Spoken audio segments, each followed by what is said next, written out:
नमस्कार दोस्तों। इस वीडियो के माध्यम से मैं आपको अपनी कैटेगरी में रैंक कैलकुलेट करना सिखाऊंगा।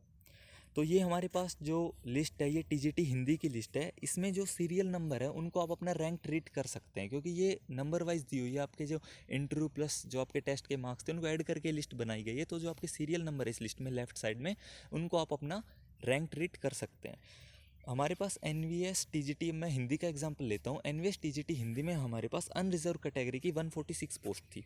तो जो सीरियल नंबर 146 तक जो कैंडिडेट आ गए, हमारे पास 146 तक जो कैंडिडेट आ गए, चाहे वो ऊपर एससी हो, एसटी हो या कुछ हो, उनका सिलेक्शन हमारे पास अनरिजर्व कैटेगरी में हुआ है, उनका सिलेक्शन श्योर है 146। उसके बाद अब हम, जैसे मैं आपको ओबीसी की कैलकुलेट करना सिखाता हूँ कि आप ओबीसी में हो तो आप कैसे सुनिश्चित कर सकते हैं कि आपका सिलेक्शन होगा ही नहीं। 146 के बाद जो 147th कैंडिडेट है उसकी ओबीसी में फर्स्ट रैंक हम ट्रीट करेंगे। 148 कैंडिडेट, 148 पर जो कैंडिडेट है वो भी ओबीसी में, तो उसकी ओबीसी कैटेगरी में सेकंड रैंक हो गई, क्योंकि 146 से ऊपर जो भी कैंडिडेट है उनका अनरिजर्व कैटेगरी में सिलेक्शन हो जाएगा। उसके बाद हम कैटेगरी वाइज देखना शुरू करेंगे कि ये बंदा कौन सी कैटेगरी में है। सो 147 तो हमारे पास, 146 तो हमारे पास अनरिजर्व कैटेगरी में सीट थी, 147 पर बंदा ओबीसी है तो उसकी ओबीसी में फर्स्ट रैंक है। ऐसे ही हम कैलकुलेट कर लेंगे कि 146 के बाद कितने ओबीसी हैं। सो मैंने कैलकुलेट किया था, हमारे पास जो 302 302 सीरियल नंबर पर जो कैंडिडेट है उसकी ओबीसी में 97th रैंक है और हमारे पास ओबीसी में 97 ही पोस्ट है। तो हम ये सुनिश्चित कर सकते हैं कि सीरियल नंबर 302 के ऊपर सभी का सिलेक्शन जो ओबीसी में है उनका हो जाएगा।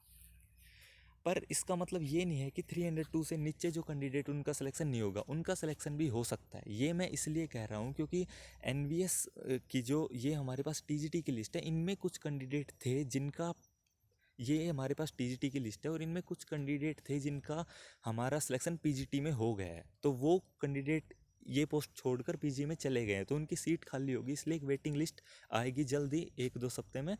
सो उसमें उनका सिलेक्शन हो सकता है। या जो इसमें कैंडिडेट ऊपर हैं, ऊपर सीरियल नंबर है 302 के ऊपर जो कैंडिडेट है उनका सिलेक्शन किसी अदर स्टेट और सेंटर जॉब में हो गया होगा, सो वो भी सीट खाली हो जाएंगी। तो एक वेटिंग लिस्ट और आएगी जिसमें और जो कैंडिडेट उनका सिलेक्शन हो सकता है। पर मैं इतना गारंटी के साथ कह सकता हूँ, जो 302 सीरियल नंबर के ऊपर जो कैंडिडेट है ओबीसी में, मैं ओबीसी की बात कर रहा हूँ, मैंने स्टार्टिंग में बताया था, मैं ओबीसी के एग्जाम्पल दे रहा हूँ, उनका सिलेक्शन श्योर है ओबीसी कैटेगरी में। ऐसे आप अपनी कैटेगरी वाइज रैंक कैलकुलेट कर सकते हैं। 146 सीरियल नंबर के नीचे से अपनी रैंक कैलकुलेट कर सकते हैं और हम देख सकते हैं कि हमारा सिलेक्शन हो सकता है या नहीं।